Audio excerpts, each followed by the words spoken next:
Hi, folks, and welcome to the pinnacle. Here we go. This is the last stretch before we decide if we are playoff bound or yet again watching from the couch at home. See right here, as we go into the final 2 weeks of the season, we got the Rangers and the Orioles ahead of us by a game and a half and 3 games respectively. A nice little cushion between the Twins and the Athletics. It's basically the last 5 teams in here wild card wise. As you see right here, our run differential is about plus 30. We have scored almost the least amount of runs here over this team, over these teams, and have given up a decent amount. Not really what I'm looking for. Not really what I'm yapping about. What I'm yapping about is we have the Orioles and Cleveland. Back-to-back here, 81-83 wins. They are right by us. This is the most important 6 games of our season. We'll be playing most likely bits and pieces of every single game. We will be playing this game right here fully, Kyle Bradish against Johnny Turner, and most likely this Noriyashi Sandy Alcantara battle there as well. So, if you are excited, make sure to hit the like button and subscribe. Find out if we are going to be playoff bound or not. The saving grace for us, Tampa Bay and Toronto, 2 of the worst teams, if not the 2 worst teams in the league. The American League, at least. 2 of the 4 worst teams in the league. We get 10 games up. White Sox, Blue Jays, and Angels technically already eliminated. The Rays about to be there. They have to basically win out, which they definitely can't. Well, they could, but they definitely can't. And so that is what we're going for. If you're going to look at the other teams that we're going against. Baltimore, they have Minnesota, so that's a big kind of matchup, and the Yankees, who are leading the division. So if we take care of business, they kind of split between these Yankees and Minnesota games, and maybe even the Blue Jays help us out. That could really help a whole bunch. Another team that we are looking at behind us is, well, the Yankees are in front of us, but they have Tampa Bay, Toronto. They have a real cupcake schedule the rest of the way. Most likely post American League East champions. If we look at Cleveland, they have Detroit, who's not that great. San Francisco, not that great. Atlanta's good. And the Rays aren't that great. Again, this is a team that we think if like the Twins go on a run, and now the Guardians jump into our contention for the wild card. You have the Twins, who have Texas. They have Washington. They have Baltimore, Seattle, and Las Vegas. A mix of okay and teams on the outside and some teams that are fully in it. Texas, we have to look at. Texas, they have Vegas, but they also have San Diego, who's not great. The Dodgers, who are awesome. The Twins, who are they're fighting with, and the Angels. Another mix there. Vegas could potentially get in it, but it looks like they have a pretty hard schedule, so they'd have to really turn things on to get there. But anyway, let's get into it. Baltimore Reds and Boston going at it in Baltimore. Then we're also going to face off against Cleveland. And then who knows what goes on the last 10 games of the season. We are winding down. Do we make the playoffs? Do we not? We'll kind of be checking in periodically, see how everything is going. We'll see you then. All right, let's jump right into things now. So we know our mission. We know what we have to play for. We know what we missed out on last year and what we are trying to get back to. We have a clear-cut mission. It's win games. Win games against these good teams as much as we possibly can, so then we can really finish things. What's this bird doing? Get this bird off my screen. Is he dancing on our graves? Are we dead? Is this an omen? I have no clue. Anyway, Rod Post is going to pop up to Elliot Ramos. That will be an easy out here in the 5th as we jump in to, again, this very important series against Baltimore, this very important series against Cleveland. And then we kind of wrap things up, and hopefully we can really fire on all cylinders and take care of business when it comes to taking on Toronto and Tampa Bay over the next couple of weeks. So we do get out of this inning. Drew Thorpe keeps us with the lead. It is 2-1, and we go back to bat here in the 6th inning. We pick things up in the bottom of the 6th, and Drew Thorpe just misses, and bases are loaded. The second walk by Thorpe allowed. And again, this is a playoff game. We're in the playoffs for the next 2-3 weeks. And we're managing it like so. And that means we are going to pull Thorpe and bring in A.J. Puck, who has been nothing short of fantastic in his entire tenure here with the Red Sox, but especially this year, having one of his, if not his best season to date. Picks up a big out here against Colton Cowser. Watch this pitch, absolutely filthy. And he just swings and misses on. Again, good lefty-lefty matchup. Another lefty-lefty matchup, and Kjerstad goes down. Heston Kjerstad gets a fastball inner part of the plate. He can't catch up to it. That's 2 big strikeouts. Again, decides to swing once that ball's basically in the glove. Great job by him. 0-2 count. Owen Miller, he goes down. 3 straight strikeouts with the bases loaded. A.J. Puck, you beautiful, beautiful human being. Absolutely nasty, wearing that 41 with pride. That's the reason we gave it to him. He's our bullpen Chris Sale, and he has been on it. Michael Kopech in the bottom of the 8th, trying to wrap things up here in the 8th inning. Gets the strikeout there on the check swing.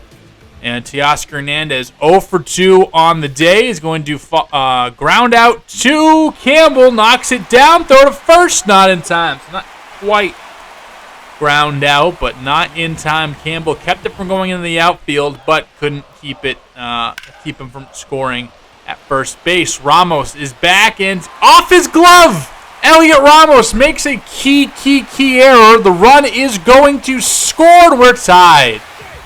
We had the game won. Or not the game won, but we had the inning over potentially twice. The first one you understand. This one you can't. And Ramos, whose bat hasn't been great enough to justify that. Anyway, are they going to take the lead late? No, they will not. A perfect seed from Ceddanne Rafael in center field. The reason why we keep him out here, even though offensively he might struggle from time to time. Again, keeps a run off the board and keeps this game tied due to a perfect throw. But, man, Elliot Ramos really putting a strain on me personally. Jeff Hoffman in the game, and Christian Campbell's going to go up the middle. Also, recently, I just changed how Christian Campbell looked. I downloaded a roster that I usually download, and he looks very accurate. I actually changed him up in real life. You won't see that until a couple of weeks, but thought I'd mention. Nothing else to talk about. Swing and a miss by Shonwell has been one of our best bats. 2 for 3 today has been, again, we saw about on the last episode how important he has been to us. Carlos Narvaez, a nasty slider right on the outside corner. He swings and misses at that. And then Ceddanne Rafaela. Campbell, oh, man. Picked off, trying to inch his way towards second base, and Hoffman gets out of it unconventionally, but gets around the leadoff base hit. We go into the bottom of the 9th. And Conley Early is the man who is out there, and Owen Miller greets him with a double down the left field line. Ramos gets to it, bobbles it again. Why the hell is this guy still on our team? Definitely not playing himself into our future plans. Not that he had much of a future, more of a rental bat trying to make a World Series push. But definitely keeping himself in that category of not even giving us a thought or a question about, hey, maybe we keep him around. We do have the runner at third base and a spear by Campbell, and this keeps this game alive as the Orioles trying to walk it off. They drop down the bunt, and Shonwell is there. Tried to get tricky on us, and it ends up backfiring. And we go into extra innings. You know how good I am in extra innings, and by that I mean not very. Ceddanne Rafaela, first pitch in extras is going to go and sits down in right field. The run is going to come across and score, and usually we struggle getting that runner over, let alone scoring him immediately. But one pitch, one hit. 11 in a row for Ceddanne Rafaela in terms of games on his hit streak, and really, really coming through, a clutch hitter at the end of our lineup, and that's why we love hitting him. 9. Elliot Ramos in, and he's going to swing and miss. He's out. Ceddanne Rafaela on a perfect throw from Rod Post. He's out. And the inning ends there, but Ceddanne Rafaela does the job. A single gets us the lead, and now we're going to bring in Felix Bautista. 41 of 47 and save opportunities. A 2.39 ERA was good enough last year to earn an extension for this year, and he has been better. First pitch, however, is well out inside, and that's going to go all the way to the backstop and move the runner up third base, which is not great. Brian Rocchio. Fly ball, center field will drop in front of Ceddanne Rafaela, and just like that, we are tied. That's a runner on second, runner on first, no out, and if you don't have that wild pitch to begin, but now we are tied at 3. Immediately, back into center field, Jordan Westberg this time, and now you have runners on the corners, no outs, and it's getting dicey. It's getting tricky. You don't want to lose these games. I know this is a tough Baltimore team, but you have a really good weekend here, and you vault yourself above them. Strikeout of Teoscar Hernandez, 1 out. You drop here, and that pretty much solidifies them over you in any wild card scenario. We will intentionally walk the next batter, not going to deal with Colton Cowser. We'll go straight to Heston Kurt. And they want me to, you saw that, intentional walk with the bases loaded. They wanted me to do that. No, I will not. I'll strike him out instead, and then Owen Miller's been a pain in our side all day, and Rodolfo Castro is there to make the play. So we continue on to the 11th. Unfortunate string of events, but another bases-loaded jam we find ourselves getting out of. Marcelo Meyer, he goes into left field. We're going to send the runner. Coming all the way around to score is Chandler Simpson, who's taken over from Elliot Ramos, not only for the speed, but for the defense in left field. And Marcelo Meyer trying to play hero ball. Again, coming into the game for Rodolfo Castro. Christian Campbell with 2 outs is going to tee up this circle change, but unfortunately right at the second baseman. Holiday did hit it well, and you had a single that scooted through before, but this time stays in the infield, and Marcelo Meyer does give us the lead.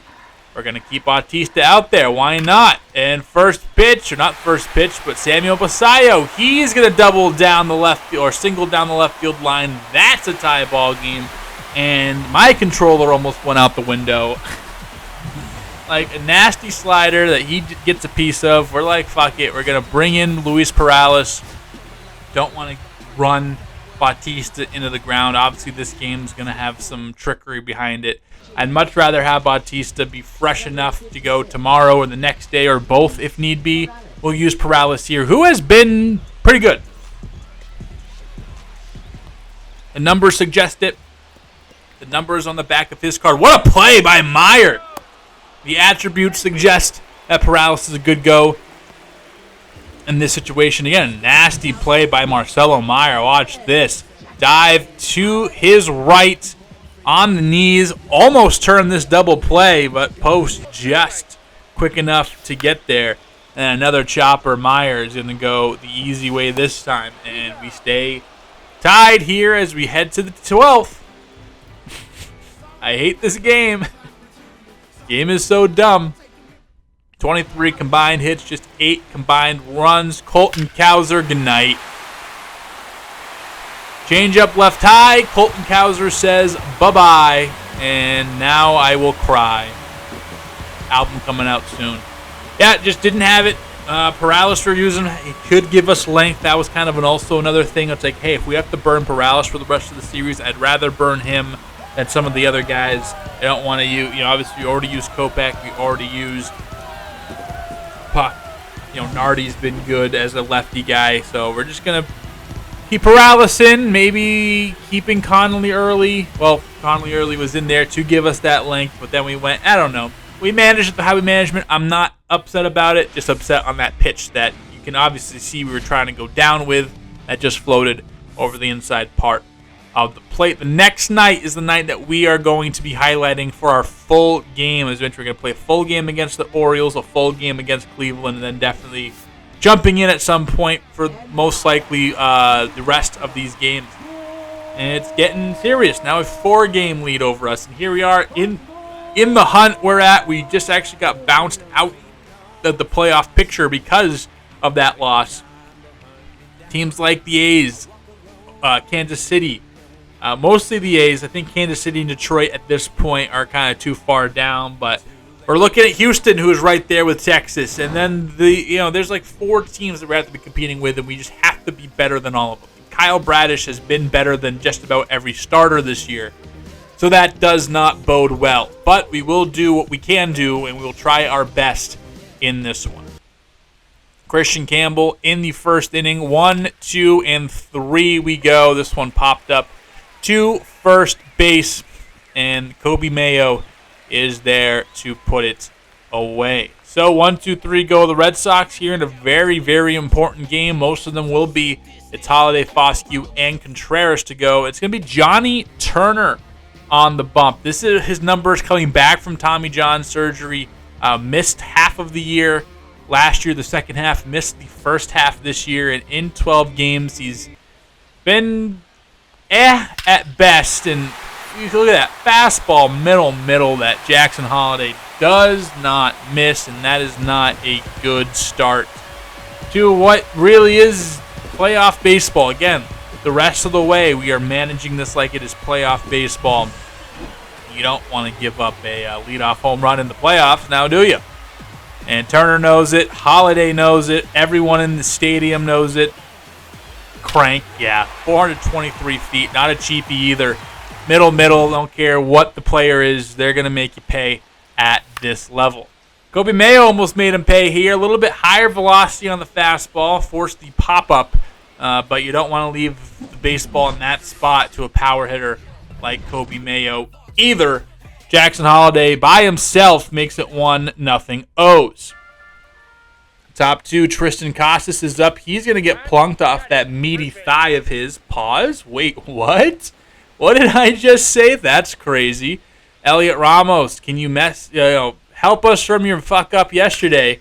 All right, okay. It's not quite the 2-run home run I was really implying for, but I guess we'll take a single the other way for our first base hit. So we got our first base runner, first base hit out of the way, and I guess decided to stop playing because you go 1, 2, 3 beyond that, and we leave the runners where they're at, and nothing comes of it, and we're just pretending to be good at baseball at this point. Bottom second we jump to. Colton Cowser jumps all over this one. This is going to die right at the track. Not quite a home run, but not quite an out either. And Cowser has been showing off the power the last couple of nights. Home run to end it not too long ago, and now his 24th double to begin his day here in Game 2. Owen Miller splashes this one to right field. Riley Green up. Riley Green firing. That one is cut off, and 2-0 O's.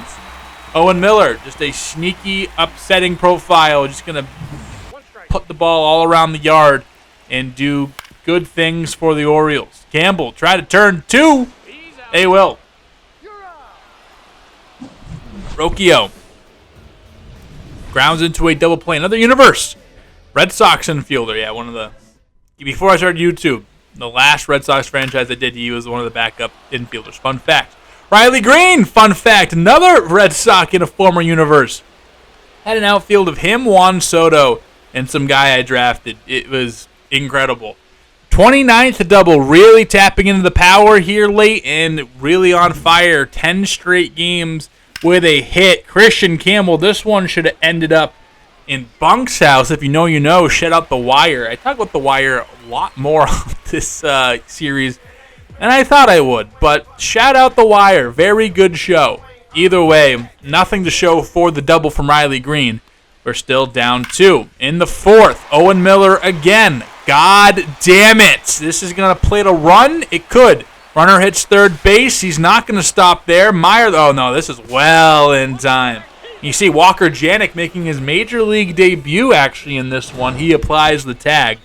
They tried it. They got a little greedy, but a perfect relay to 2 really good defenders, and Janik is there to slap on the tag. Speaking of Walker Janik, here he is, 0 for 1 in his first ever major league start, first ever major league game. Reaches out, flares it into shallow center field, and that will drop. Claps. Clap, clap, clap. First major league base hit for Walker Janik. Wasn't quite a highlight reel single, but a little luck is all it needs to have a moment that will last forever. 99 off the barrel. Directly into center field. We're getting fucked here, boys. Still 2-0 Orioles. Offense cannot get it together. In the bottom of the fifth, Enrique Bradfield Jr., one of the fastest man alive, as pointed out by his 83 speed in this game. Okay, fair enough. Into down the line into the corner, he'll have his first double of the season. And then Jackson Holiday, not quite a home run, but a slider this time in that same spot his fastball was that he got earlier. And he did not miss this one by much. Basically, as hard as you can hit it without getting out. 109 off the bat. You see this one scorched. Jackson Holiday hasn't really turned into that megastar that he has in most people's franchises last year or in some people's franchises this year, at least in my universe. But still a good player, and really any player at this level is going to make you pay if you throw the pitches that he's gotten so far tonight. 3-0 Orioles as Baltimore continues to tack on. I would love to say we're going to score runs, but if you're watching the pitcher throw, that means our offense ain't doing diddly. Turner, leadoff base hit to William Contreras. Runner aboard to start the 6th inning. Turner getting a few mistakes and one too many there as the leadoff base runner kind of ends his night prematurely, gets into the 6th inning. We're going to call upon Zach Kelly to try to keep this one together. Kind of an unsung, pretty decent player for us over the past few years. Hasn't really gotten the screen time. It's spent a lot of time in Worcester, but when he does play, he's doing well. In the simulations when he plays, the numbers suggest he's pretty decent and gets out of there with no runs given up against us either. Top 8, finally, a hit. We can do that. That is the thing I'm capable of doing. And now it kind of sets up the middle of the order to try to break into this deficit. Christian Campbell, please, no double plays, sir. He actually lets a pitch go by, and the runners move up. Very good, very good. Now, fella, just a ball to the right side, a ball in the air. Can you do that for me? Clearly not, because now it's Tristan Casas. Mr. Casas, can we get a hit? Oh, that one is smashed right field, but right at, I think, Bradfield who's out there. It is.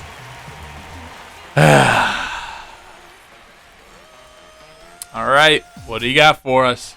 In the top of the 9th, Jeff Hoffman is in, and he hangs a slider. Elliot Ramos, a little too late potentially, but making up, I guess, or trying to make up, we'll say. I won't say that this makes up for it, but trying to make up for his miscue in the outfield. Last game, this time, puts one into the seats, or not quite the seats, over where that guy sprays people with water. The bird bath. Camden is a place that a lot of people say is a very, very, very fun ballpark to be at. So maybe if you're in the area or thinking about going to some other ballparks, Camden Yards always gets recommended as one of the more polished ones in the big leagues. Strikeout by Hoffman. Seanwell goes down. We do pinch hit Roman Anthony. We know he has a really good history against Jeff Hoffman. History doesn't give a shit in this at-bat. Apparently strikeout Hoffman second. And then Marcelo Meyer, 0 for 3 on the day, having a very, very good season.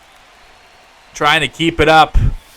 It's a slider. Lines at 105 off the bat. Unfortunately, doesn't get it airborne. And that is all she wrote. So going down 0-2, the Baltimore Orioles definitely want to pick up a win here on the finale day on Sunday, but it is what it is. Offense really just couldn't get anything going. A little too late, getting a hit in an inning and then stranding runners. Yeah, it's kind of been the MO. It's kind of been the story all season. You know, they'll have these box scores like 7 hits isn't terrible, but only 1 run. Why? You got 1 run and then no situational hitting beyond that. Next night, we're going to jump into the 7th inning. Cole Sands on the bump. Looks like we're down by 1. Excuse me, a little water. to keep that throat nice and good. Pause. Nolan Schanuel gets a slurve to hit, but does not do damage the way you need to on a pitch like that, and that is out number 1 for Schanuel. Slider, he couldn't quite, or slurve, he couldn't quite bully the way he wanted to, and that's going to bring in old friend Garrett Whitlock, who has been phenomenal. You know what happened in opening day, and we got to him late in that game. Can we get to him late in this one? No. So a slurve that you just missed for whatever reason the game didn't want you to hit as well as you could have, as well as you thought it probably should have, and then you roll over a circle change and call it a day. All right. Lovely, lovely, lovely, lovely. Marcelo Meyer. He has some success against the Orioles and going to draw a walk. All right. Good job, Marcelo Meyer. They're asking us, do you want a pinch run? No, I do not. I think Marcelo Meyer is fast enough. We will probably ask the Don Rafaela to get a bunt down. Stay at a double play, move the runner over to second base, do something. He is squaring up. He will chop it down. He get it down, but Kobe Mayo able to fire towards second base and get the lead runner. So we kind of just switch places and unproductive out. We have some more speed on the base paths at least. Ramos coming into the game to pinch hit, pops up behind second base. So now we are 1 out away from getting swept. I wouldn't want to do that. Riley Green, 2-2 count, fastball, middle, and we just pop it up. 40 degrees of launch angle. Why? Why 40 degrees of launch angle on a swing like that, on a pitch like that? Brother man, make it make sense. Someone's dying. I've been hearing the sirens. I hope you at home aren't hearing the sirens, but alas, sirens. Orioles sweep the Red Sox. I'm sad. You're probably sad. Luis Perales picks up the loss. 45 saves for Jeff Hoffman. It is what it is. Let's check on. All right, checking in. We lose. We get swept in this series, losing all 3 of these games by a combined 5 runs. Kind of puts a good distance between Baltimore and us, but also what it does is actually puts us out of the wild card contention for the moment being. Game and a half back now. You have the Athletics, the Rangers, the Twins, and the Orioles ahead of us. We have a really big series against Cleveland coming up again. Just kind of seeing what's going on. Cleveland, they have Sandy, they have Nick Lodolo, and they have Gavin Williams. All 3 have been very, very, very, very good. We're going to go against Sandy because Sandy decided to go to Cleveland instead of re-signing with us. I'm still mad about that. He definitely would be helping us immensely in this push the last 2 years where I think we just didn't have the horses in the starting rotation, even though statistically that wasn't really our issue. I still am going to say, hey, losing Sandy Alcantara was the biggest thing. Let's go. Let's roll. We're going to go Nori Hayashi and Sandy Alcantara for the full game, and then, of course, we'll play bits and pieces of this, and then we'll kind of take it day by day with these 2 series. I think we'll check in after every series just to make sure. So we take a break from standing watching, and we jump into this game against Cleveland in Progressive Field. Cleveland has kind of jumped themselves up in terms of where they are in the wild. They're not really a wild card team anymore. They've pushed themselves well above Minnesota enough and separated themselves, much like Baltimore did to us. That is what Cleveland has done to Minnesota. So very similar boat. We sympathize with the Great Lakes people because Cleveland has just been better. It's plain and simple. However, that's not going to deter us. They got Sandy on the mound. That makes me upset. But we got Nori Hayashi. Who has it better? They do. They definitely have it better. 2-time Cy Young Award, 1 with Miami, 1 with us, and get on a 5 or 6 game losing streak, the graphic said when I was yapping about things. Either way, we're trying to right the ship. And what better way to right the ship than a circle change left high, deep to right field, and out of here. Riley Green, solo tanked, open up the scoring here in game number 1 of the series, game 2 of the series. Who gives a shit? Game 1 of the series. I don't know. we need this game, and Riley Green agrees. Absolutely shits on this baseball, puts it into right field, and leadoff home run for a guy that now is over 30 home runs for the first time in his career, or at least in the series since we started it. I forget 2024 if he had 30 home runs or not. Tristan Casas not hitting 30 home runs, though, actually looking at that strike three, and really the Riley Green shot, all we got, but maybe all we need. Good to see Riley Green getting back out there and doing some good things. Noriyashi, how have you been, sir? Very serviceable, number 5 starter. This is good production from your number, 3, 4, or 5. If you're getting this from those slots, I think you're happy. All you got to do is just be league average, and that's what he has done. Strikes out Anthony Volpe to begin the ball game. 1-2 count to David Fry, who puts this into right field. Green on it and misplays it. He's going to get by him, and Fry has second base to himself. A lead-up, stand-up double. I think I want to say lead-up and stand-up. So, I'm having a good day for sure. 0-0 count to Big Christmas Devers! Suck that, Craig Breslow. He can field. Rafael Devers. I know I got a comment saying that we should just trade Rafael Devers. Never! Dude's a tank. Dude's an animal. We're never trading Rafi. Cry about it. Marcelo Meyer batting .277 against old friend Sandy Alcantara, and he beat Sandy here, dropping liner into left field, and he starts off the third inning with a base knock. So Don Raffaello, what do you got for me, young fella? This is going to go down the line, and this will drop down fair. Both runners are thinking of an extra base, and it's going to be second and third.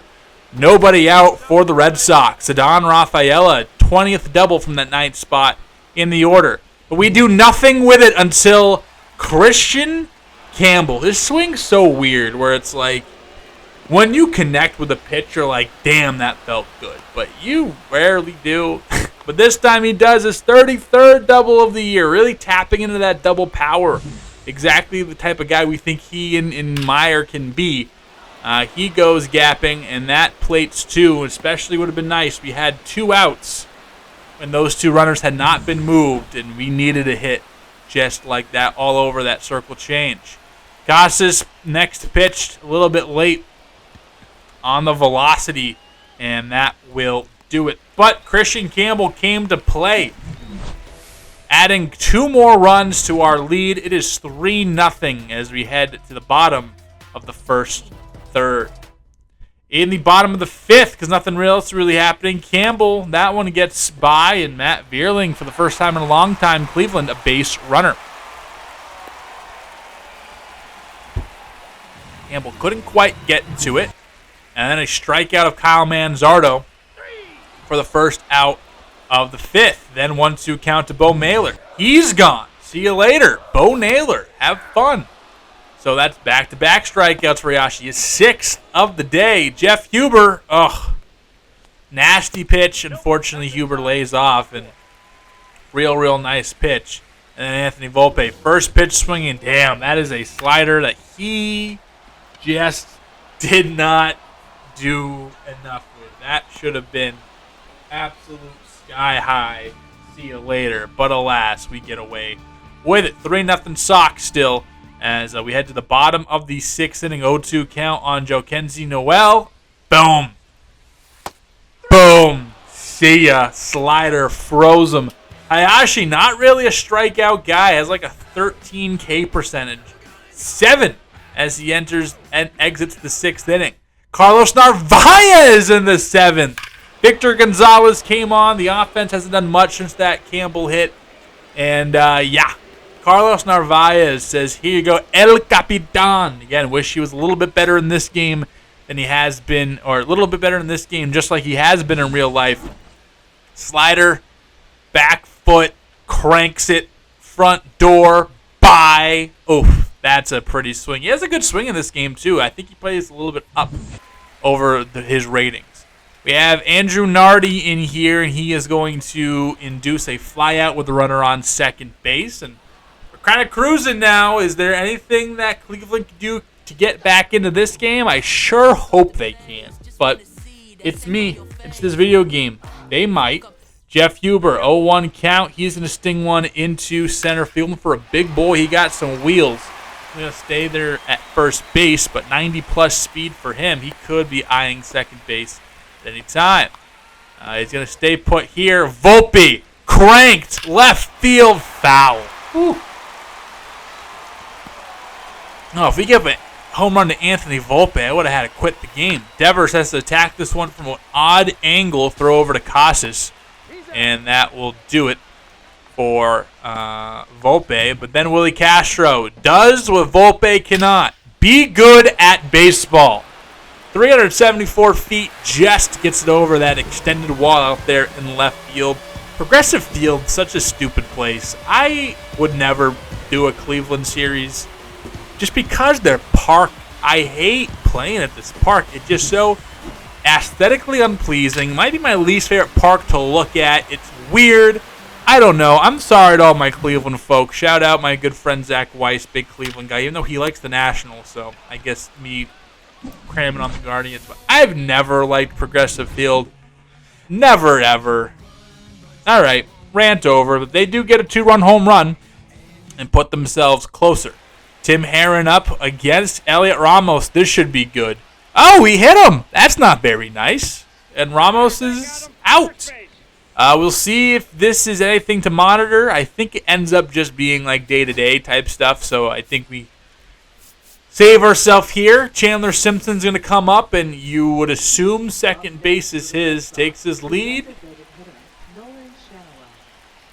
Boom. Bye. See ya. Thanks. Slider misses, and by the time the ball even got there, he was already, the bag was underneath his chest. And nothing doing there. He's trying to take third base. Narvaez skies it into center field. And bring on the big boy, Felix Bautista, my good friend. Come on here and shut shit down. Travis Bazzana, Matt Vierling, and Kyle Manzardo. Just the most Cleveland of Cleveland names you could possibly get. Bautista, if you're a righty, you suck. If you're a lefty, you suck. Everyone sucks against Felix Bautista. Trying to go for his 42nd save. Fastball. Oh, shit. So, I said you suck. Travis Bazzana's good. 410 feet later. Unfortunate. Just unfortunate. Unfortunate set of circumstances. It is what it is. But thank God for Carlos Narvaez, because you don't understand how pissed off I would be if I get a game-tying home run in the ninth. I would have maybe shut the series down. My YouTube channel would have been blank. You wouldn't have seen this video. And you would have been like, why the fuck did he leave? This is why. But I'm a man of honor, a man of integrity, a man of saucy strikeouts. And there you go, Matt Vierling. See you later. 1-1 count. Kyle Manzardo. You can't handle the truth. You never could. Chandler Simpson, plenty of time. Could have brought his lawn chair out there. Second out of the inning. Can we finally finish things off? Or is Bo Naylor going to make me retire? No, he will not. Christian Campbell's there. Flicks the hips. It is over. A big win in Cleveland for ya boy, for the boys. And the boys are going home happy with a big, big win against Sandy Alcantara, who really did more damage against Sandy than anybody else. It was just a home run in the 7th inning or so other than that. But we got Sandy. He pitched well. I mean, 6-inning quality start for Alcantara. Just picks up the L. And Norihashi just did it better, man. A little bit dicey out there by A.J. Puck. I would hate to see that become a trend. But, hey, we move on. Next night, here we are against Cleveland again. And we're jumping in to the middle of this one. It is Christian Campbell coming up, bases loaded, top of the 6th. 0-1 count from Nick Lodolo, and then a grounder to second base. Bazzana flips, and that will be it for the inning. Okay, so we had a chance against a pretty good pitcher to get a good thing going, and we just can't quite do that there. Garrett Crochet is going to get J.J. Weatherholt. I feel like J.J. Weatherholt and Travis Bazzana are like the same person, so very funny that both Cleveland has both players. Whoa, that circle change should have been sent to the moon, but it didn't. David Fry, next pitch, it's double play. Don't you just love it when good things happen to good people? I am good people, and good things happen to me just there. Should have been we were losing by like 3 runs, but ends up being we're still up by 1 because I'm just better than you. I'm better than the video game. That has been a proven fact. I'm lying. Riley Green, what's up, gangsta? I think he's working on a hit streak. It's a player lock moment for him. And Tim Herron, lefty, cranked by. See ya, 104. Yes, it's over. It just sneaks over, absolutely ripped it. And Riley Green extends his hitting streak, adds his 33rd home run of the year. Don't you just love it when good things happen to good people? Riley Green, what's up, gangsta? Cody Bellinger said, this is what's up. Go get this fly ball, dummy. And he can't quite reel it in. Goes crashing into the wall. So Don Rafaela picks it up to throw at the plate. It's going to be close. Campbell, wrong side of the plate. If it's towards third base and more on target, you're probably out. But Cody Bellinger hitting sub 200 runners in scoring position really makes me want to eat my shorts here. Boom, just missed it. 2-1 ball game. Weatherholt all he needs is a ground ball. He's going to rub it in my face, and he's safe. God damn it. It's unraveling. Cleveland is pumped up. If I lose this game, I'm going to be sad. I don't know. I don't think there's been a suicide squeeze in Major League Baseball the last 6 years. I don't know why they keep running them in this game. It's uncomfortable. I hate that it works out. I'd rather you be normal. We get the strikeout we need. We get the fly ball that we need. And we are tied as we head into the bottom or the top of the 9th inning.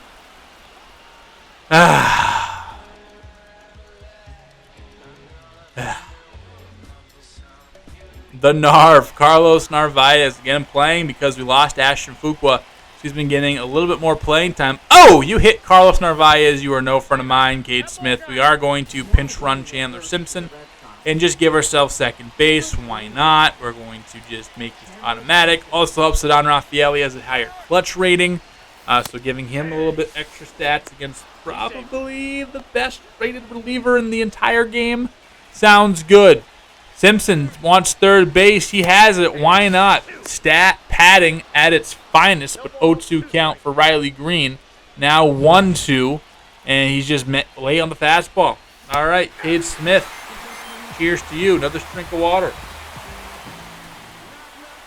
I'm lying. It's iced tea. I don't know why I lied to you about me drinking water. Anyway, what's not a lie, what's a stone cold fact, we struck out, and we're going into the 9th. What's also a stone cold fact, as Volpe grounded out, we're going to the 10th.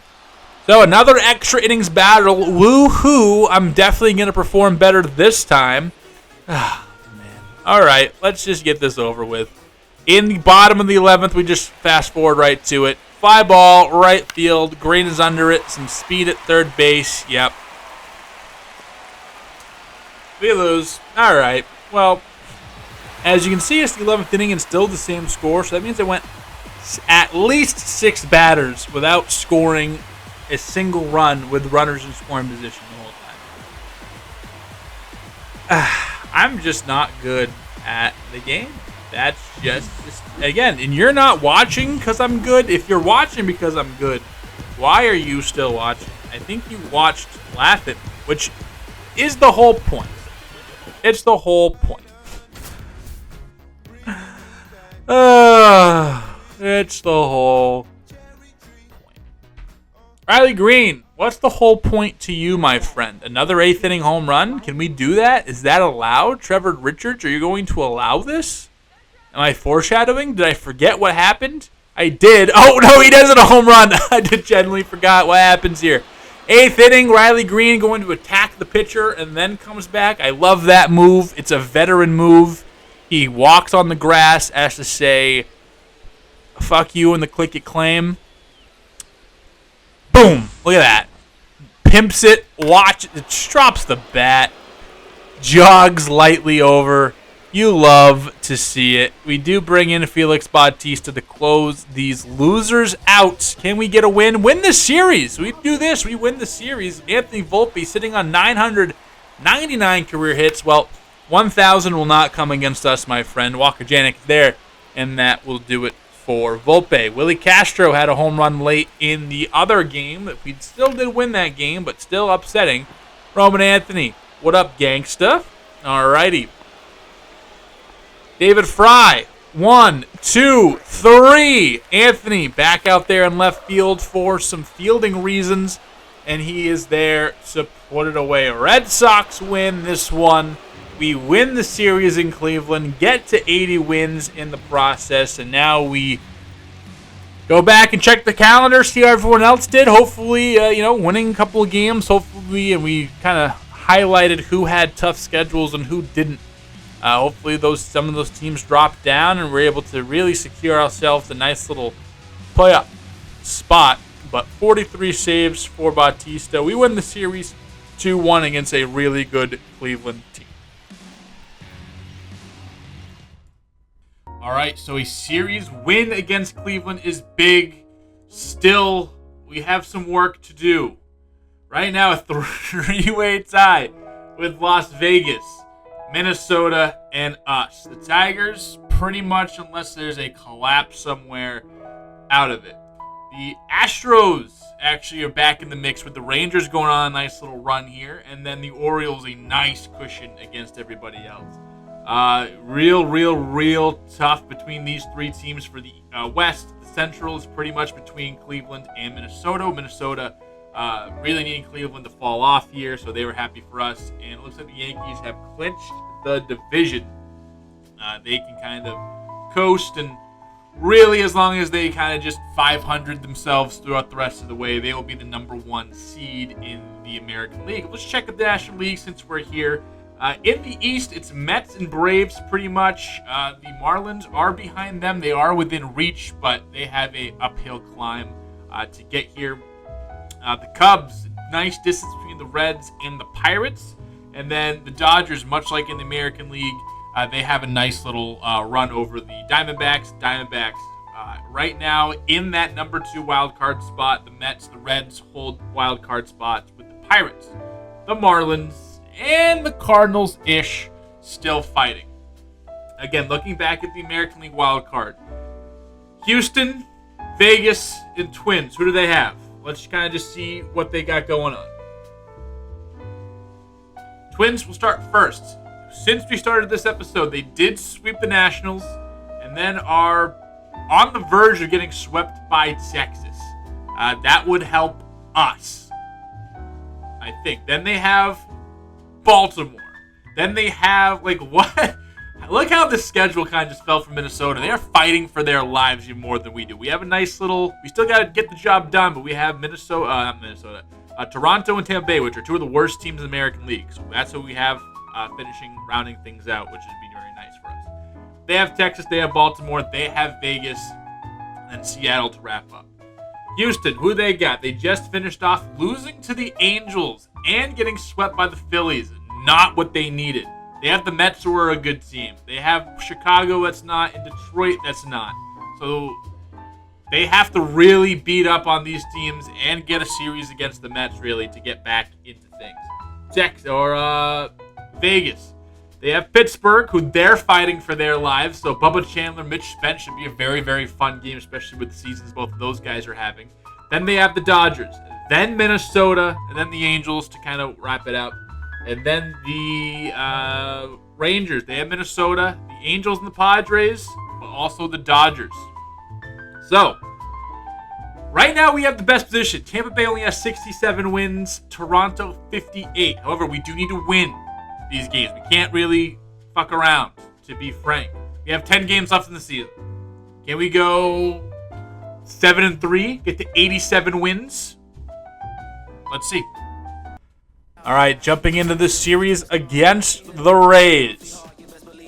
Yes, a series against the Rays. The Rays and Jays we talked about. This is a time to really go on a big run. Like, stringing wins together, winning these series. We got to do it. as Justin Slayton gets Braden Taylor to pop up to Rafaela in center field. No advancement from the runner because they are scared shitless. And you should. Look at that. That's some sorcery. That's wizardry. You can't throw the ball like that. That's too good. Xavier Isaac pops this one up. Slayton is there. Evades the bat that was cut in half. Is able to come down with it and come away unscathed in the inning. And here we go, Marcelo Meyer. Can you be the hero? Can I be your hero, baby? Yes, I can. Yes, I will. Over to second base is Marcelo Meyer. A clutch RBI double for Meyer. 23 on his season. Can I be your hero, baby? You come because I might sing in these videos. I know that's why you're subscribed. Again, thank you guys also. I don't think I've said it in a while. Channel still rolling. Channel still bumping. Cedon Rafaela still doubling in Marcelo Meyer. You know, we're getting nice views, getting likes. Keep liking, keep commenting. Again, thank you for your support. Without this is one of my favorite. This is a hobby to me. It's so fun that you guys are enjoying it too. I'm having a ball with it. Riley Green sucks. That's confirmed. But yeah, keep liking, keep subscribing. Makes me want to keep making some more. Check out some of the other content on the channel after this as well. And hey, just supporting. I appreciate it. Again, coolest part of the game is the Omar whistle. Shout out The Wire. The second The Wire reference.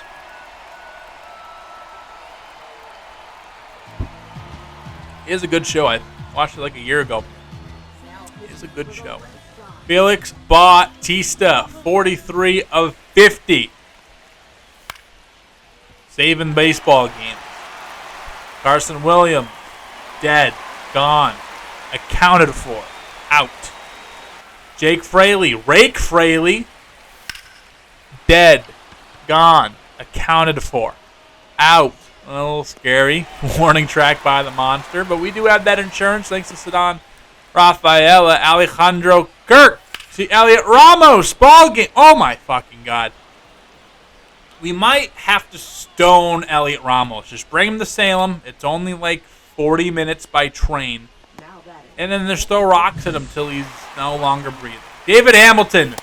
Favorite member of the Boston Red Sox. He goes down looking. And the Red Sox pick up a much-needed win. Again, they got to win these games that they should win. And we'll see if they can continue to rattle off these big ones. So a big, big, big save. Good job by the bottom of our order. Marcelo Meyer and Cedon Rafaela won us that ball game. And we lead this series against the Rays 3-0. Beautiful. Okay, we ended up sweeping the Tampa Bay Rays, getting up to 84 in terms of wins. In the wild card, we now hold the second wild card. We have jumped the Astros, the Athletics, and distanced ourselves from the Twins. Let's kind of see what they did and see what Baltimore did as well. Why not? So again, if we go into the calendar, Baltimore, they had a series split against Toronto, which is awesome for us after sweeping us. And then they had Minnesota, where they did take 2 out of 3 there. Next up, Cleveland. They ended up taking 2 out of 3 against San Francisco and furthering themselves in the Central. Who else were the Twins? Swept by Texas, almost swept by Baltimore. They're really falling off. They have Vegas now coming up. The Astros ended up taking the first game of this series, but then losing the series. They get Chicago, Detroit coming up. Vegas, again, ended up taking a series against the Dodgers and ultimately taking the series against the Pirates. So really, really, really big battle between the Twins and the Athletics coming up here. And then Texas ended up sweeping the Angels and sweeping the Twins. They have themselves a nice little cushion in the American League win. All right, 2 out of 3 against Toronto. Stinker in that first one by Drew Thorpe, but then Gavin Stone, Johnny Turner kind of laid it down. We have Hayashi against Kyle Wright, Crochet against Tanner Bybee, and then Drew Thorpe against Taj Bradley to end the year 86 wins right now. Again, Baltimore has clinched a wild card spot. Cleveland has clinched their division. The Yankees have clinched the best record in the league. They can kind of rest their guys the rest of the way. Here we are. We have 2 games up against the Astros in the Athletics. The Twins hanging on by a thread.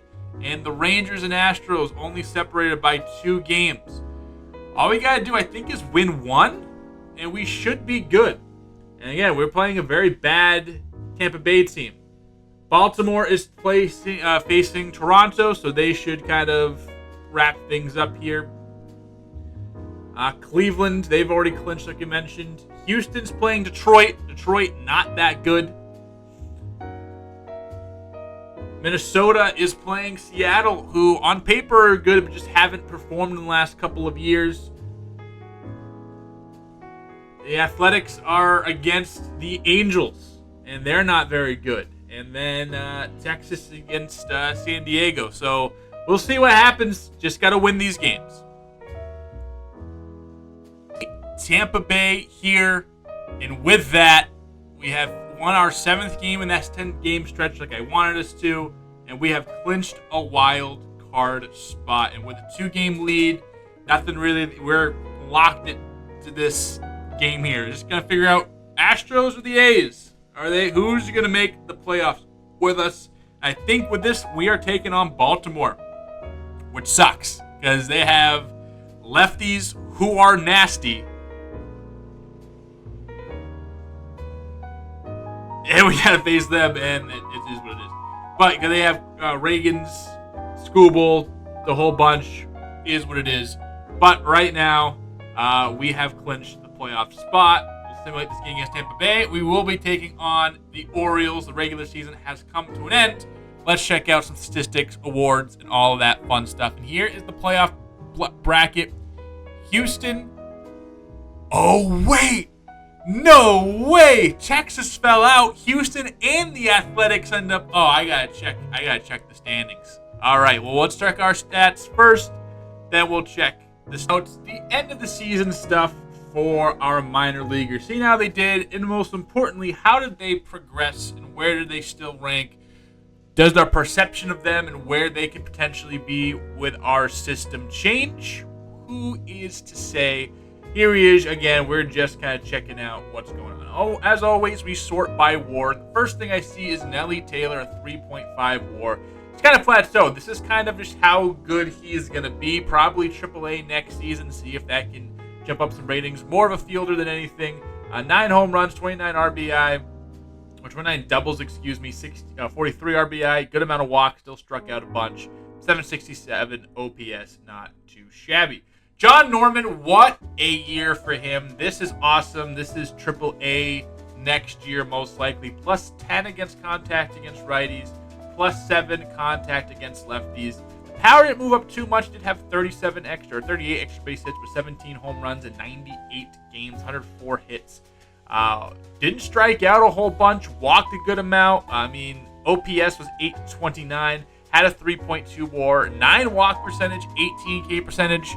Beautiful. If this is what we're going to get out of our first baseman at 282, I would love that. I would love to see him progress. Probably AAA next year, but if he's struggling, we're going to put him back in AA, try to get that up. Zan Donatello did drop in potential. That kind of kills his chance with us. Luis Ravello still there. Conrad Kaysen had a good end of the year, but also did drop down in potential as well, so that sucks. 695 OPS. Not really going to change it unless it's like absurd. Like if you have a guy with A potential or B potential and he has like 380 in the batting average and he goes down, I think that's stupid. But this is fine. It's a AA player who was okay. Plus 8 contact against lefties, which is nice. A good fielder for Conrad Kaysen. Again, can't make him a two-way player in this game like he would be in real life, but it is what it do be. Kalen Culpepper, the guy we got for what's his face? I'm blanking. Jordan Walker. He's all right, I guess. I mean, some of these numbers were with another team, but okay. I guess we'll see how he kind of plays with us.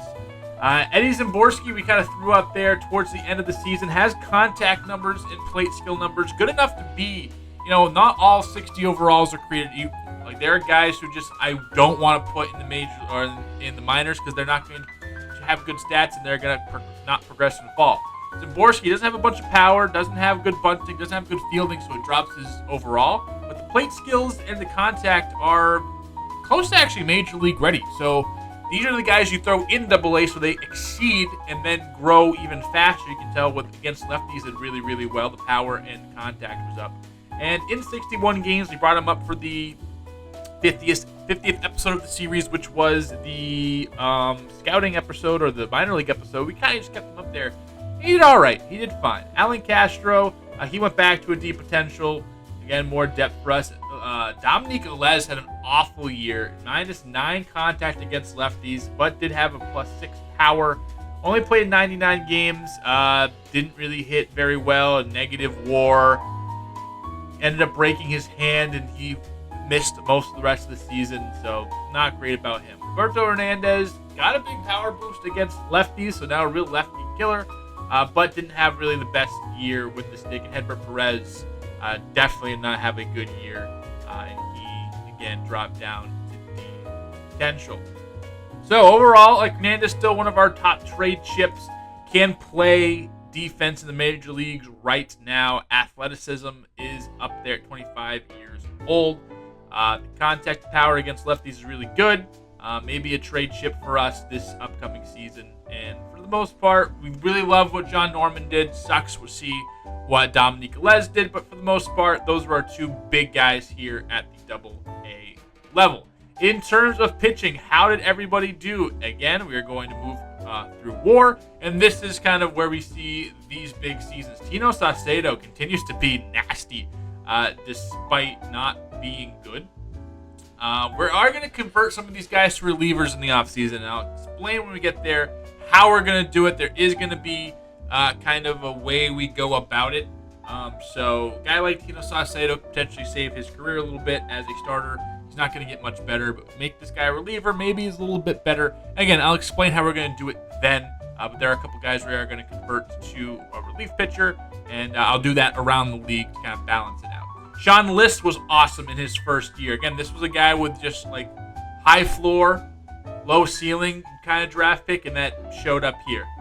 27 games started, 15-7, 3.15 ERA, 115 strikeouts, only 40 walks in 162 innings. Got that strikeout per 9 up a little bit, which is good. And continues to be, had a really, really good first campaign with us. Colin Pennick ended up breaking his arm, but did have a great 25-game sample size, 3.39 ERA, 71 overall, which is great. Doesn't throw the hardest, but crafty lefty is what it is. And hey, maybe AAA next year for him. He's starting to become a nice little piece for us, which is great. Josh Green, he had a really good season as well in 27 starts, 3.13 ERA at 19 years old, 68 overall. Again, doesn't throw the hardest, but 6'1", 217, 109 strikeouts. See that plus 5 K per 9. He's starting to look like a guy who can jump up some boards. Jack Anderson as a relief pitcher. Boom. Super, super big year for him. He grew a lot, 67 overall. And again, these relievers, you can keep them forever. Louis Friedberg, okay. Mostly out of the bullpen as a mop-up guy. Was all right, 7 Ks per 9, which is good. You got some good production here at 20 years old. Ronaldo Torres, one of these guys are most likely going to be converting to a reliever. For some reason, he just strikes a whole bunch of guys out. 45 saves, which is awesome for him. Only throws like 80 miles per hour, but is nasty. One of these guys we are going to be converting to a reliever just because the stamina is so low. DJ Park finally had a decent stretch. For the first time in about 2 years, he got onto the bump and excelled in AA. No more AA for him. It's going to be AAA, maybe even the big leagues next year if he can just stay healthy. This is what his starts look like. 6 innings, 6 strikeouts, 1 earned. 7 innings, 6 strikeouts, no earned. This rough start here against Binghamton, but then the rest of the way, he went 6+ in every single start he had other than this Binghamton matchup, and at most give up 3 runs. Quality start, quality start, quality start, quality start, quality start. He was awesome. He was great. 27 strikeouts in 36 innings. He got some good jump up. And again, we're working on the durability. So I'm very excited to see what DJ Park can do. Would love the case Brown to go up just with how hard he throws. But again, doesn't walk anybody, which is great. Some more relievers did okay. David McCormick in his first try at things. Kind of wanted him in single A for the most part. But 5.32 ERA in the times he did play. I was okay. Got some decent ratings here, decent ratings there. But again, one of the top 10 prospects in all of baseball. And Velasquez, he is a good depth reliever. Brendan Colucci, Earl Fernandez has B potential. He was all right. Again, kind of wanted him more in single A, but did okay. 3.20 ERA in just 25 innings. Keyshawn Askew was all right. And Brandon Tuttle was okay. Again, kind of brought up late after we moved everybody up. So, really encouraged to see what we got from our pitchers. Again, usually our pitchers are on a fast track here. They tend to do really, really well in the sim and all that. And very excited. DJ Park just needs to stay healthy. That's it. And he's going to be a weapon for us in our Major League rotation soon.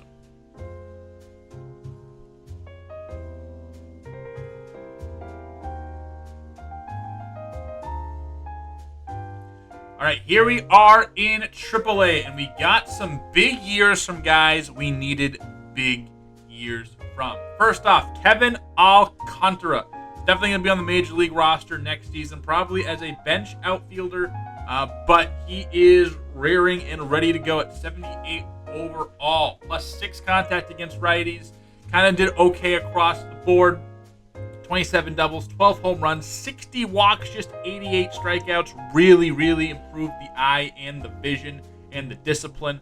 All that fun stuff. Ended up with a 3.5 WAR, 13 walk percentage, 19 strikeout percentage. Love that. Eliezer Alfonso put himself into our plans. Again, we added him to the 40-man roster a little bit late, but he will definitely have a shot to be our backup catcher next year or for, again, the foreseeable future.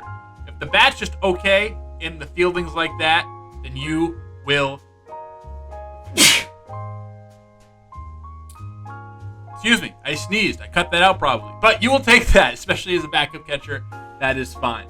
Mikey Romero didn't have the best of years with the bat like he has in recent years, but still serviceable.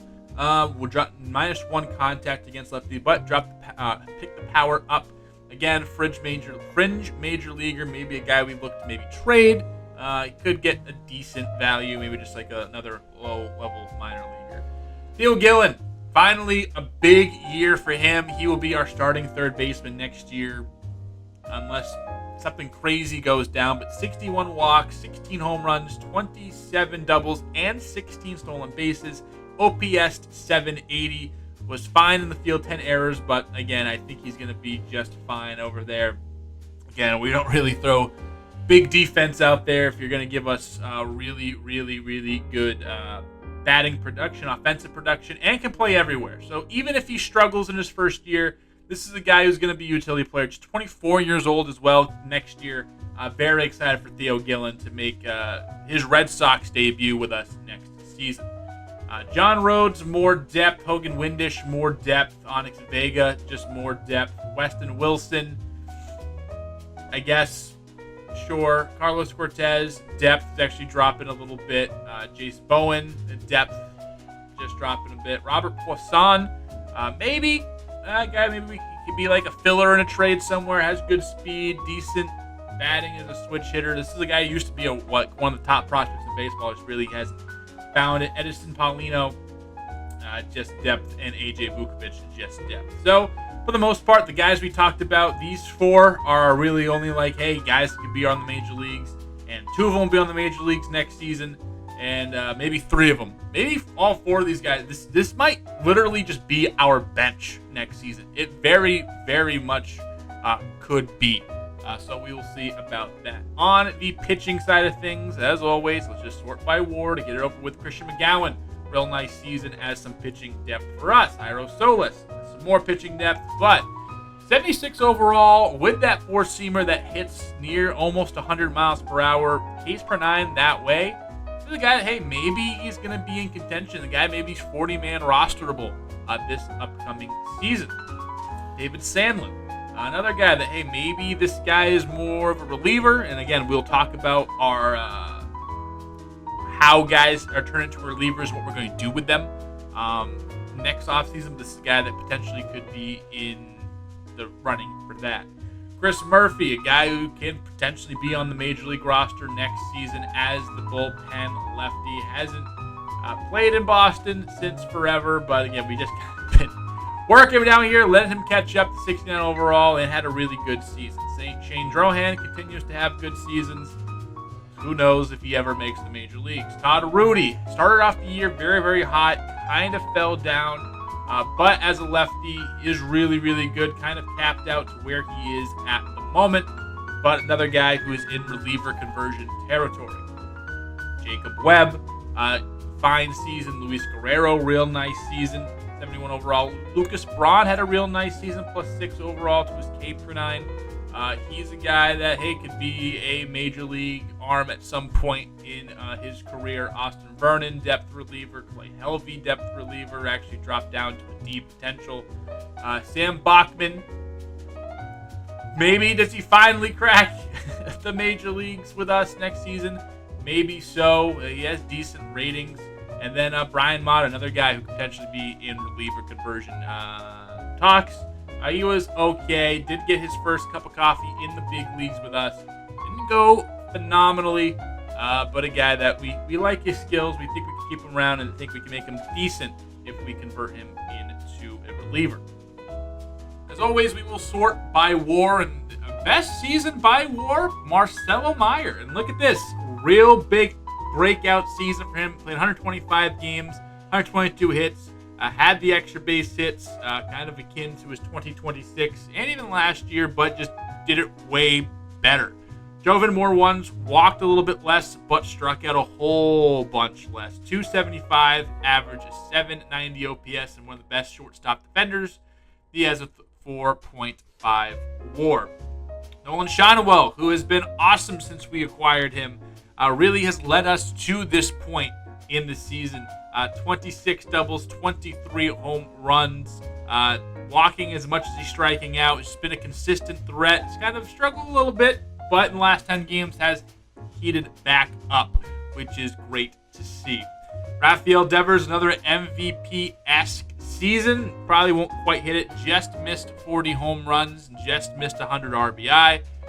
But still, OPS 935, hit over 300. On base was good. Slugging a little bit less than last year. Hit almost 10 more home runs, but 190 hits. Pretty similar to last year's statistics, just a tick down, but that's still a very, very, very, very impressive season. Riley Green, his first year in red, actually went quite well. Started off not great, but really found the power. 36 home runs, shatters a career high they set with 28 in 2026. 80 RBI as well, a career high. Walking a good amount, striking out a little bit less than his norm, which is good. OPSing over 800 for the first time since 2024. Added on with about 30 doubles for the first time in his career. He's had a career year, 100 runs, just did everything that we expected him to do, and we knew he had a down year last year and kind of throughout the series, but we believed in the bat, we believed in this, plus 10 power against lefties for some reason. Now he's a big lefty killer, especially when he gets into clutch situations. Still great, contact still good, plus 5 power on the right side and plus 5 contact against lefties, so that's no longer a weakness for him. Very good, very good, very good indeed. So Don Rafael, 3 WAR season, another good year with the bat. He just hasn't, he's really back-to-back years where he's hitting for power, 40 extra base hits this year, plus, 46, I think, if we're counting correctly. 70 RBI, much like his 2027 season, but hit 335. So OPS 687 is best OPS with us in this series. And again, Gold Glove level defense. So you love to see that. Contributed to 3 WAR. This is fine. getting 20 RBI or 70 RBI, 20 home runs out of your 9 spot with the best defense in the league. Take that. Carlos Narvaez actually ended up being pretty good for us. 1.4 WAR in this time. Lovely. Christian Campbell kind of faltered towards the end here, but still had a much better season. His best season by far. 17 home runs, a career high. 35 doubles with double machine. Ended up hitting basically third for us, which was interesting. Still needs to work on the defense, but 1.2 WAR. Very, very good from him. Elliot Ramos came over. Wasn't fantastic. Wasn't the worst, however. But we do want to see his contact has gone low. This is better than what Roman Anthony put up with us. So basically matching the power numbers from last year. Fine, really good against lefties, especially with Baltimore coming up. You need him to be really good against lefties and really good in the clutch. Give me 1 second. Looks like they messed with my playoff roster, so give me a second and let me get everyone back. Back, Tristan Casas. Ended up doing all right, 100 games, so played a little bit more than last year. Still missed a good amount of time. Didn't really have the year he did last year. Definitely a big step back, but still decent. Is the worst season he's had in this series and of his career to this point. But again, we're expecting big things from him with 3 more years on this contract. Still love him. Still think he's awesome. Still think he provides a lot of value for us and what he's able to do. Just needs to stay healthy. That's just about it. But we do have Sean Noel, who has been awesome for us at first base as well, in case we need it. But hey, it is what it is. Chandler Simpson, we're going to have on the playoff roster, just mostly for speed. 9 stolen bases in his 34 games with us here. Fine. He's not really going to be playing much. Walter Janik, in his first taste of coffee, he will be on the playoff roster. 4 hits in 5 games. 1 double, 1 run, 2 strikeouts. Was okay. Alex Bregman, the end of the road for him. This is going to be it with him in Boston, at least. Did not have a great game. Ended up getting pushed out of the starting job. Plays about once a week now. Or if someone gets hurt, he will not be making the playoff roster ever. We kept him up here just so I can see his stats. But this is our official farewell to Alex Bregman. Ashton Fuqua did get hurt towards the end of the year. Didn't have the season we thought he was going to have. However, progressed nicely. Plus 10 power against lefties. Now is a real threat against left-handed pitching. Vision, discipline, clutch are still in a really good spot. And the fielding's fine. So didn't get the good production from him, but we did end up getting, decent stat jump from him. So that is what it is. Weston Wilson will be making the playoff roster mostly just because that contact and power against left. Can also play all the positions. So we get a true utility guy and able to put him in a situation where we need him to go into. So we will be making the roster even though a lackluster regular season. Rodolfo Castro also will be making the roster just because of those contact and power against lefties as well. He'll be our starting shortstop against lefties, but most likely the end of his time here in Boston as well. Didn't really do what I thought he would do when I brought him in for the role that he was going to play, but played around 200 plus games for us, and he was all right, I guess. Had some moments, had some fun stuff, but didn't really hit the way I thought he was going to hit. And then Roman Anthony, the biggest disappointment in probably Major League Baseball this year, if I'm going to be quite honest. Had a really good year last year, real breakout year last year. I thought finally we're going to get on a roll. All-stars were going to start coming in, and he was going to be this fantastic force and really took a big step back. Didn't get so much into the regression. A little bit against lefties, a little bit against righties. So kind of saved himself for a bounce back for next year, but very discouraging to see what we saw from Roman Anthony. He will make the rosters because of that stats against righties. Also probably a defensive replacement in the outfield for Elliot Ramos. And emergency speed off the bench as well. But that is what it is. Pitchers, again, it's our postseason roster, so some guys who played most season won't be on it, but that's okay. Garrett Crochet, 198 strikeouts and 171 innings, a 2.52 ERA, and a WAR of 4.4, 10 Ks per 9. Just absolutely fantastic. Drew Thorpe, he was solid as well, 146 strikeouts in 174 innings. A very fine number 2. A very fine number 2 indeed. Very happy for the season we got from him. Felix Bautista was lights out. Way more saves than last year. 2 more blown saves, but did play a little bit more. 102 strikeouts in 72 innings.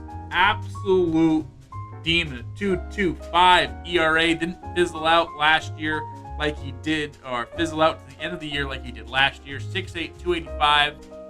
Oh boy. AJ Puck, also filthy. Has been nothing but phenomenal since coming to Boston, and really jumped himself in the upper echelon of relief pitchers. Noriyashi is number 5 this year. Was really good through 64 career starts, a 3.84 ERA in his career. Very good from him. A little bit worse in the strikeout department, but limited the home runs a little bit more. Obviously, let less base runners on with the hits, and didn't give up as many earned runs. So a really comparable season from this year to last year. As you see in the show war, 1.9 last year to 1.5. Definitely the FIP a little bit better, but still looks like he got a little bit lucky. But Noriyashi, a solid season. Gavin Stone, he's just regressing for some reason. This could be the end of the line for him, just because he's just one of those players. I did find out by MLB The Show in their right before the games that these guys randomly get selected to see, all right, you hit 30, you're just going to tank, which I think is actually fine. In the years past, I'm like, why the hell is this happening? But now that I have the explanation that it is random, okay, I'm fine with it. And that happens. Sometimes guys just fall off cliffs, and Gavin Stone looks like he is cliff-bound. But still, 3.77 ERA has been fine. This will most likely be our bullpen starter, most likely. Luis Perales in his first taste of big league action through 108 innings in 60 games. Fine. Cool. He is a low-level starter, but in the relief role, he has been very good for us. Johnny Turner in his half a season with us, basically played a half a season all of his 3 years. Was okay. Definitely better than what we've seen from him. Gave up more hits, but also threw more innings. But yeah, he was fine. I mean, the per nines are going to tell you he struck out more than ever before, walked less than almost ever before, gave up less home runs than ever before, had the better FIP than ever before. So real fine performance for Johnny Turner, and just the ratings seem to go up, which is great. Andrew Nardi, a late season pickup, nails. Brian Bayo started off the season hot and then dislocated his ankle, got arm surgery. So we will see him at some point next year. Probably missed the first month of the season. But that'll be his last season on contract and might be his last season with us. So we'll have to kind of see what goes on. We have some plans for the offseason. We'll see if we get to execute them. But we're focused on the playoffs first. But he was having a real good season. Kopech, we re-signed him to be our closer for the next 3 years. We'll see how that goes.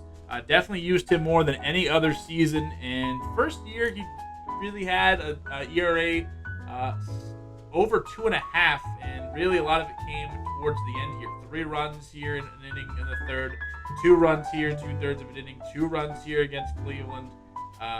So kind of more towards the end of the season, he faltered off, but still real solid performance by him. Cooper Criswell did, and then Justin Slayton, he is okay. He is regressing as well. Check out the standings, and then we'll wrap things up with the awards and all that.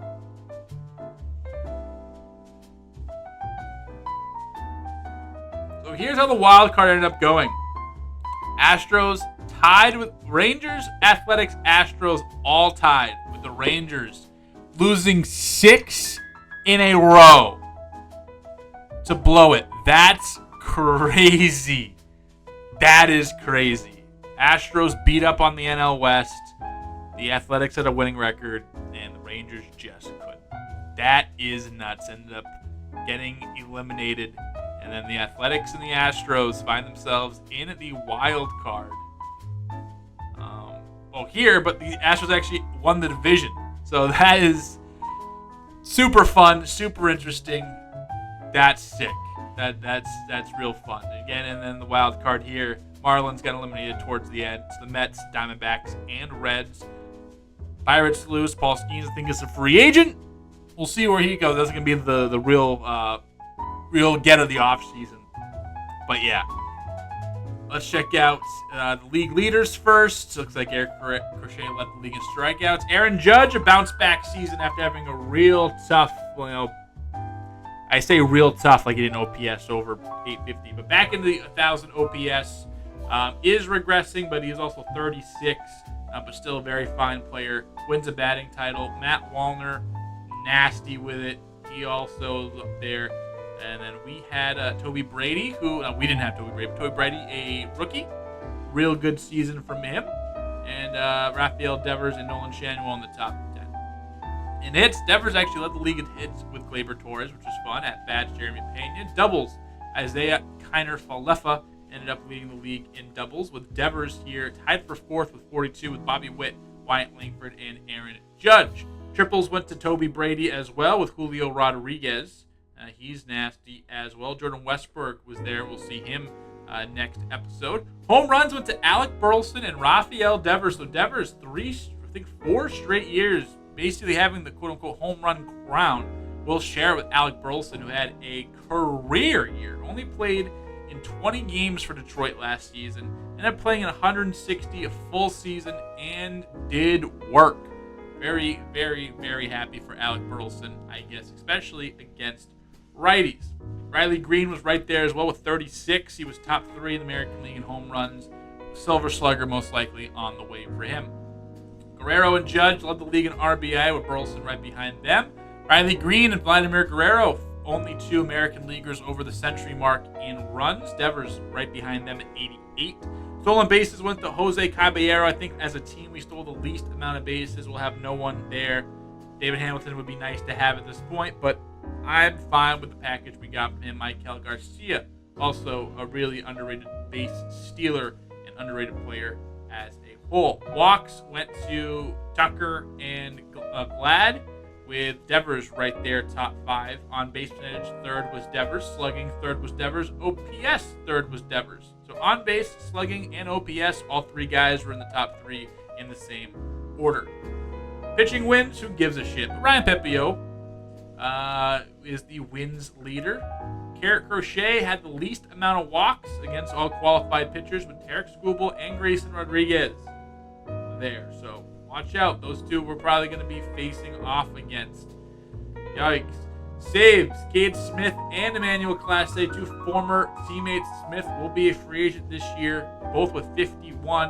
Bautista tied current Baltimore Orioles closer Jeff Hoffman with 46 saves. Skubal, 1.92 ERA. Crochet was number 2. And then Kyle Bradish, who will be facing off against. He was 2.65 ERA type guy. The Orioles are stacked in the pitching department, which is crazy. Home runs allowed. Cutter Crawford, I guess, again, continues to be absolutely sick nasty with it. Tarek Skubal only lit up 12 bombs, and Cade Povich only 18. For us, our least amount was Nori Hiyashi with 19. Only 2 shutouts in the American League, Brady Singer and Bryce Miller. Strikeouts were Crochet's to have. Innings pitched went to Sandy. Eflin had over 200. Skubal right on the precipice. Walks allowed. Future Red Sox Joe Ryan, 39 walks are allowed for him. Garrett Crochet only gave up 41 free passes as well. And Crochet just missed a sub-1 whip season, while Bryce Miller and Tarek Skubal were able to get a sub-1 whip season. Pitching war went to Skubal with Crochet behind him. Eflin Lodolo also had 4 WAR, with Corey Seager being the most valuable American League player as a whole, with stats that look like this. Blake Sabol, Red Sox legend Blake Sabol, again had another nasty season with the Vegas A's, and 6-4. I hate this game sometimes, man. Judge 6.5, Julio Rodriguez 6.5. So all 4 of those guys pretty bunched up, with Cowser Contreras leading the pack in the 5 range. National League, it's Jackson Churio, who is incredible with the batting title. Shohei led the league in hits. Nico Horner at bats and doubles, with Corbin Carroll tied with him at 47. Triples, Corbin Carroll led the league with 18. 43 home runs for new Atlanta Brave Gunnar Henderson. Vientos had 39, Shohei 38, Alonso Adames, Ellie De La Cruz each had 36. RBI goes to Shohei Ohtani, 126. Gunnar in the 120 club there as well. Ronald Acuna Jr., of course, he had 109 runs. Gunnar had 103 runs. Jordan 97 runs. Again, this Braves team was nasty to be played in the World Series. Way nastier now, which is scary. 52 stolen bags for Corbin Carroll. 50 of the bags for Ronald Acuna Jr. 38 for Victor Robles and Ha-Seong Kim. Base on balls, Rockies legend Nolan Jones, the leading disciplined man out there. And Ellie De La Cruz almost had 100. Michael Busch almost had 100. Good for those guys. Jackson Chourio, though, with his 350 batting average and 71 walks, is your on-base king with 446. Also with slugging. Also an OPS, 1138 OPS for Jackson Chourio. A true breakout season. And he was already broken out. And then 32 home runs later, 352 batting average later. Nasty, probably your MVP. We're very close to it. Clanahan, 17 wins. Glasnow, 4 losses. He'll be a free agent again after next season. 57 saves for Porter Hodge, which is interesting for him after only 7 a year before, but was mostly the closer for most of the time here for the Cubs. ERA title goes to McClanahan, who is probably well on his way to a Cy Young. Did I already do strikeouts? We did do strikeouts. He could be. He has 2/3 of the Triple Crown. Doesn't quite get it. He did fall about 20 short to Spencer Strider, who is nasty. Also free agent MVP of the year. Logan Webb, complete game. Roki Sasaki led in innings pitched, 195. Next year is a free agent. 27 walks allowed for Christian Scott, the least amount by qualified pitchers. Jared Jones, a 102 whip, which was nice. Paul Skeens did win the pitcher war sweepstakes with 3.52 ERA, 179 strikeouts, and 186 innings. Kyle Harrison was right there behind him, or tied with him. Roki Sasaki right there at 4 apiece as well. Chourio, 8.7 WAR. Ellie, 8.3. Gunnar, 8. Corbin Carroll, 7.1. Bryce Harper, 6.5. Juan Soto, for the first time in what seems the whole entire series, balled out. And it's crazy because that is Mandela effect. He's been nasty the whole time. Whatever. Oh, Hoppy, 6 WAR as a catcher, which is outstanding. Yeah, some real special seasons on this side of the fence. In the awards category, most valuable player is Aaron Judge. Rafael Devers just fell 1 short of him. Would have been his 2nd MVP. Judge picks up his 5th. Alec Burleson, 3rd. Cy Young finally goes to Garrett Crochet. Finally, he has done it. Sandy Alcantara behind him, 2nd. Why is Tarek Skubal not on the list? But finally gets his Cy Young and his All-Star. Garrett Crochet, the nastiest man this side of the Mississippi. Born in Mississippi as well. Shout out. Worst state in the union. I will go on record with that. Judge, the batting champion. Emmanuel Clase, the reliever of the year. Raul Luis actually beat Toby Brady for Rookie of the Year. He was another fun rookie that we were following around. Toby Brady, and then Jack Caglione, actually Rookie of the Year, top 3 for him.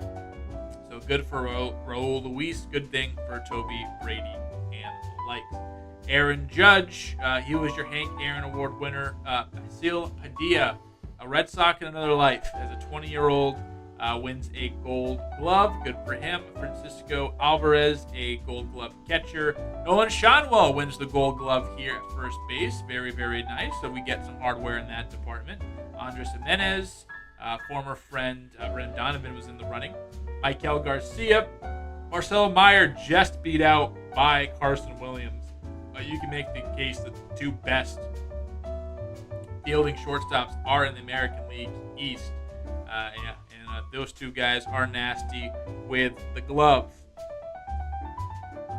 Gold Glove in the outfield went to Davis Schneider. Errar Encarnacion should not be in Gold Glove conversations. That's personal preference. Center Rafaela just behind Julio Rodriguez. Don't mind the 47 assists. He did play second base for us for a little bit, so that's a little bit inflated, even though he is nasty in the outfield with it. And Walker Jenkins picks up a Gold Glove. Devers is your Silver Slugger at DH, beating out Matt Wallner and CJ Abrams. Silver Slugger catcher is Blake Sabol, the best catcher that ever was. First base is Vlad. Second base is Colt Keith. Third base is Jordan Westberg. Shortstop, Corey Seager. Aaron Judge. Oh, Riley Green just missed out on a Silver Slugger, with that going to Aaron Judge, Julio Rodriguez, and Brent Rooker. These two, sure, I would still not give Julio that, but 100 RBIs is, I think, what they're looking for there. So that sucks. In the National League, Gunnar Henderson is your MVP. Looks like Cheerio wasn't in consideration, which is unfortunate. Cy Young goes to Spencer Strider. Shane McClanahan probably gypped out of that. Batting title goes to Churio. Reliever of the year is Hodge. Jesse Healy, another one of those high-rated rookies, did fracture his foot, only played 76 games, but was extraordinary in those 76 games, and bright future in Miami potentially in the corner outfield spot. Alex Ramirez for the Mets gets a nice little boost, and Hunter Barco also joins us in the Rookie of the Year race. And Aaron Award, Churio, Gold Glove, Schwellenbach. Gold Glove is Baldwin, Jorge Caballero, Bryce Terang, Brian Hayes, Francisco Lindor, Jared Kelenic, Pete Crow Armstrong, and Corbin Carroll. The National League Silver Sluggers are Ohtani, just outdoing Yordan Alvarez a little bit in each category. And who's that? Randy Rosarena on the Pirates? I forgot that was a thing. Good for him. Logan O'Hoppe, the catcher by a landslide. Will Young.